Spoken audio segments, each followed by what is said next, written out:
wrestling with demons. I'll talk about that in just a second.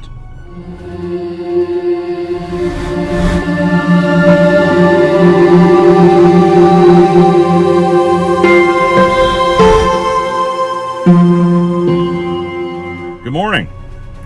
Have you ever been to a wrestling match? Now, I don't mean the kind of wrestling matches they have in high school.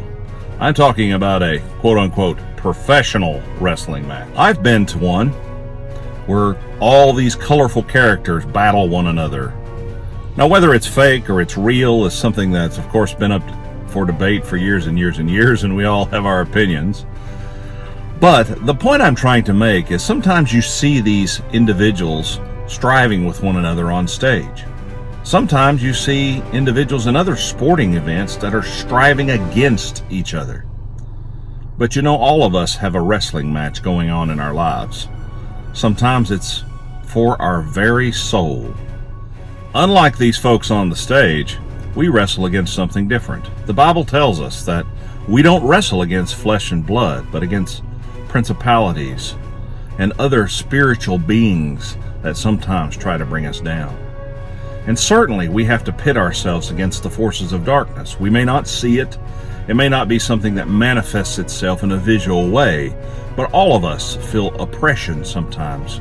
All of us have to fight against temptation and things that we know are wrong for us to do. Now, there's another category that we might call demons. It's our own hang-ups. It's the things that we have to strive against in ourselves. It might be alcoholism or drug use. It might be poor relations with the family. It could be a variety of things that cause us grief and sadness. We wrestle against those also. So there, I believe, are literal demons that try to vie for our attention and our soul and try to destroy us. And then there are demons that are kind of virtual, that we sort of create for ourselves.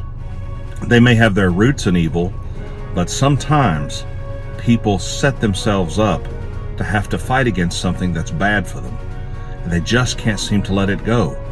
And a lot of times, it's ourself that's taking us down that dark path. And it's something we have to pay attention to. So what do we do with that?